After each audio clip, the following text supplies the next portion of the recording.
इतिहास में राम का और कृष्ण का कोई जिक्र नहीं है, क्योंकि वो ऐतिहासिक पुरुष है नहीं, यथार्थ है नहीं, सत्य है नहीं, झूठ है, 100% झूठ है, बिल्कुल झूठ है, 100 में 100 बिल्कुल झूठ है।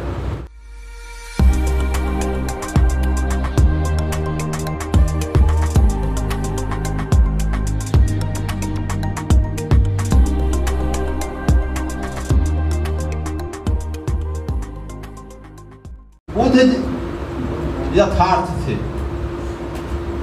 पीरियड ऑफ टाइम उनके जन्म का पीरियड ऑफ टाइम है, उनका प्रमाण है, उनका कर्म है, सबूत है, उनके परिवार के लोग हैं और वो राजा परिवार के थे, उनका भी आज ट्रेस है।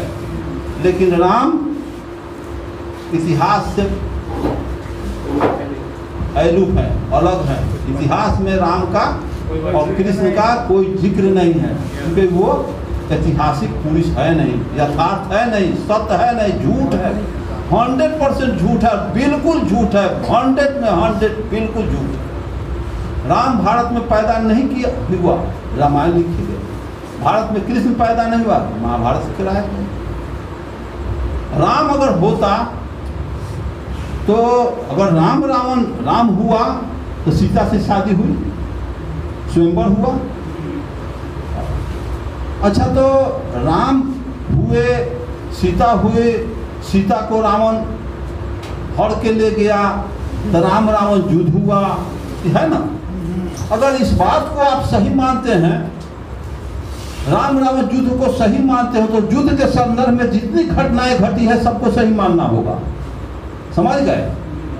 राम रावण युद्ध को सही मानते हैं, राम को सही मानते हो हैं, तो राम रावण युद्ध को सही मानना होगा। सही मानना होगा तो युद्ध के संदर्भ में जितनी घटनाएं घटी है सबको सही मानना होगा। तो ये भी सही मानना होगा कि राम की शादी जनकपुर में हुई, तो धनुष शर्त था जनक महाराज का कि जो धनुष उठा के तोड़ देगा उससे सीता की शादी होगी। तो सीता खेत जोतने से पैदा ली थी, राम को खीर खिया के पैदा कराएगा। अब इसके बाद ये लोग ज्योति हुई, सीता जवान हुए तो शादी हुआ, तो जनक रख दिए कि जो धनुष उठा के तोड़ेगा तो उसकी सीता की शादी होगी। देश विदेश के 10,000 भूप बीट, धनुष 3.5 हाथ के था। और किस चीज का था धनुष?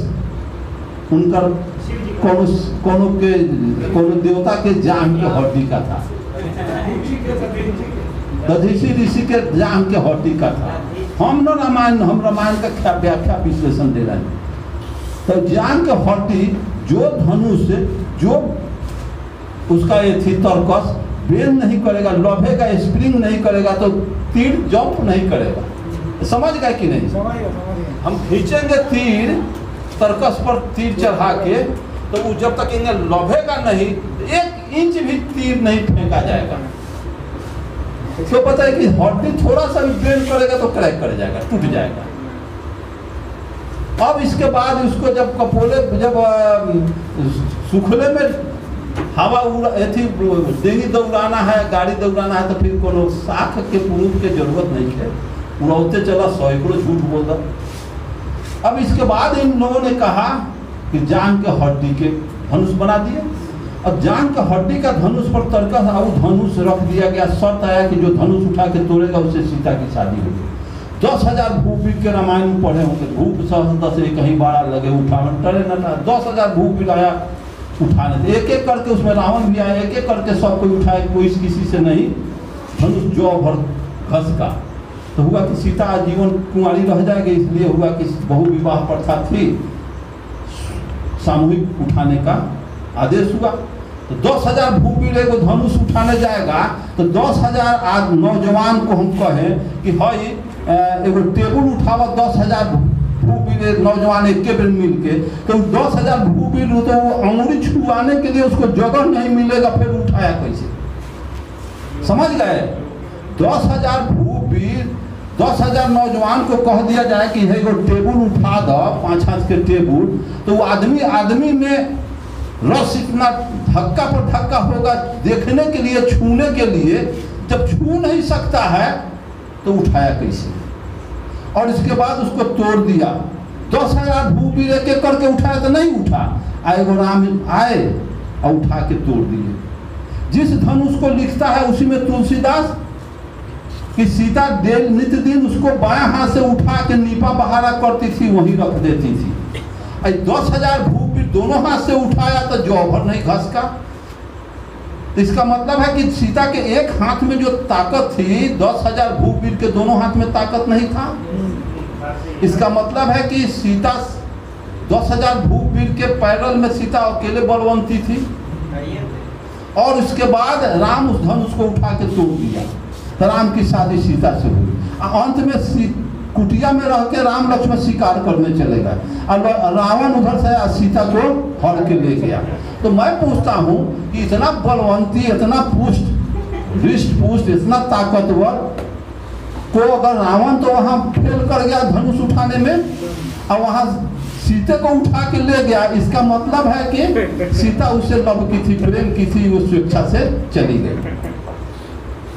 और वो सीता चली गई वहाँ, तो आए तो कुटिया में हनुमान राम देखे तो सीता है ये नहीं, लगे बिलखने रोने, पागल होके लगे, घूम घूम करके पेड़ पौधा से पूछने सीता को देखा है, सीता को देखा है, तो कौनों कुछ नहीं कहा। तो उसी में कहे हनुमान को सुमरन किए, हनुमान आओ। हनुमान उड़ के आ गए। हनुमान को इशारा हुआ कि जाओ तो पता लगाओ सीता किस दिशा में गई है। तो हनुमान उड़ करके जा रहे हैं दक्षिण दिशा में। तो हनुमान को राम बुलाए के सुनो सुनो हनुमान जा रहे हो, तो सीता कैसे जाने अंतर की कष्ट कहाँ गई है, वो कष्ट बताएगी, इसलिए मुंद्रिका ले जाओ। वो अपने हाथ का अंगूठी खोल करके हनुमान को दे दिए। हनुमान वो अंगूठी अपने हाथ में लगा लिए, क्योंकि इस अंगूठी का जोड़ा सीते के हाथ में और तो राम के हाथ में। तो ये अंगूठी देखेगी सीता तो वो अंतर की कष्ट पीड़ा तुमको कहेगी, उसके बाद तुम आकर के कहना, चला जाएगा लड़ाई युद्ध करके उसको ले आने। तो हनुमान उड़ के जा रहे थे, तब सुरसा नाम की राक्षसनी में हिंद महासागर में फंस गए। तो सुरसा नाम की राक्षसनी के ड्यूटी में हनुमान जब फंसे, तो सुरसा के पास वो क्षमता बल किसी ने दिया था, कोनो शराब था या वरदान था, वही लोग जा रहे। और उसके बाद का हुआ कि उड़ के जा रहे हैं, तो उसको ये बल था कि जिसके परछाई आकाश से उड़ के जब उसका परछाई सुरसा समुद्र में लील जाती तो उस जीव को लील जाती। तो 16 योजन को होकर फलाई कर रहे थे, 4 कोस का 1 योजन हो, 16 कोस के होकर फलाई, 16 योजन को होकर फलाई कर रहे थे, तो सुरसा निकलना शुरू कर दी। जब निगलाने लगे तो 32 योजन के हो गए, 32 में निगलाने लगे तो 64 योजन के हो गए। 64 में 4 से गुना कीजिएगा 250 कोस बन जाएगा। 250 कोस लंबा अरुण गुप्ता होगा, एगो डनेरी टपना होगा, तो हम वो एथी कहला ना ड्रामा नौटंकी पुल कहला बनाएंगे। एक डेंगे पार ऊपर, ढूंढने की क्या जरूरत है, एक पार डेंगे पार एक ऊपर कर देंगे। हिंदुस्तान भारत और लंका के बीच में 80 कोस का समुद्र का पेड़ है। जब 250 कोस लंबा हो जाएंगे तो एक टाइम ना होगा समुद्र का ये पार से ऊपर, नहीं उड़े। तो 64 योजन में जब हनुमान जी को निकल गई सुरसा, तो बोलो मच्छर के भेष पकड़ के कान में निकल गए। तो ये 84 योजन हो करके 250 कोस लंबा होगा, तो इतना चाम हड्डी का तो व्यवस्था करना होगा। अरुण गुप्ता 6 फीट का है, अगर एक बार 6 से फीट हो जाएंगे तो इतना चाम हड्डी का तो व्यवस्था करना होगा। तो क्या बाटा कंपनी का सारा चमड़ा हमारे देह पर चढ़ गया था?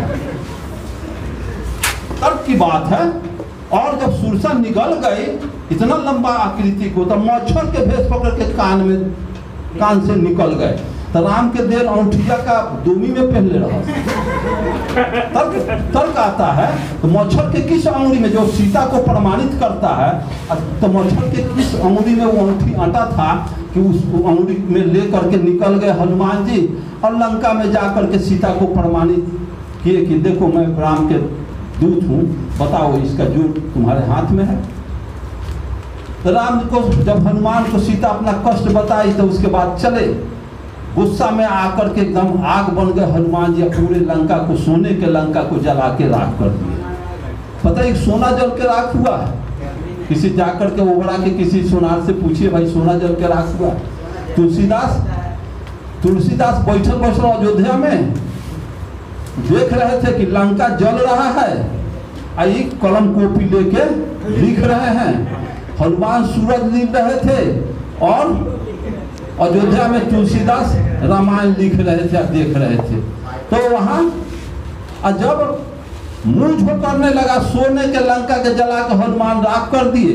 अब उसके बाद क्या हुआ कि सोना जल के राख हो गया। जब इनका दोम जलने लगा तो समुद्र में मुझाने का, तो समुद्र प्रार्थना किया कि प्रभु सारा पानी समुद्र का सूख जाएगा, इसलिए आप अपना आग अलग, करोड़ों जीव पानी बिना मर जाएगा, अपना अलग व्यवस्था करें, आग अलग मुझावे। तो हनुमान मान गए, अब मुँह में आग वाला दोन घुसिया लिए, तो बुझा लिए थूक से। तो बताइए, तब मुँह झोंकर गया। अयोध्या में तुलसीदास देख रहे कि मुँह हनुमान गए। तो मैं पूछता हूँ कि दोम के आग से हनुमान जी का, दोम के आग से हनुमान जी का मुँह झोंकर गया, अयोध्या में तुलसीदास को दिखाई पड़ गया। तो जब सूरज लीले हनुमान जी, उस समय मुँह नहीं झोंक रहा। अगर अरुण गुप्ता चिराग और डिबिया लील रहा है तो अरुण गुप्ता का मुंह झोंकर जा रहा है, और कांटी थर्मल लील रहा है तो मुंह नहीं झोंकर रहा है। साधारण दोम के आग से हनुमान का मुंह झोंकर गया, और सूर्य लौक गया तुलसीदास को, और सूरज लीले तो तुलसीदास को न लौका, वो न मुंह झोंक रहा था। ये अंधविश्वास का हद है, पाखंड का हद है। इसलिए बुद्ध का प्रमाण साबित है। इस तरह का झूठी दलीली, इस तरह का झूठ बुद्ध के बारे में कोई त्रिपिटक में नहीं है। बुद्ध के मरने के बाद राम का पैदाइश इन शास्त्रों में हुआ। वाल्मीकि रामायण में बुद्ध को कहा गया है कथी? चोर, दुष्ट, मतलब बड़ी बड़ी गाली पढ़ा गया बुद्ध को। तो इसका मतलब है कि वाल्मीकि बुद्ध के बाद हुए थे। अगर बुद्ध के पहले अगर वाल्मीकि होते तो बुद्ध का नाम नहीं जानते, नहीं आता, बुद्ध का नाम नहीं आता। लेकिन वाल्मीकि बुद्ध के 600-700 वर्ष के बाद वाल्मीकि का पैदाइश हुआ है। तो बुद्ध का घटनाओं, बुद्ध का जो समानता पर आधारित जो दर्शन आया, इस पर एथी होकर के वाल्मीकि लिखा। बुद्ध को शैतान और चोर कहा गया है। इसका मतलब है कि वाल्मीकि ग्रंथ मन ग्रंथ है, काल्पनिक है, काव्य है, महाकाव्य है। इसलिए राम टोटल काल्पनिक है, बुद्ध यथार्थ है।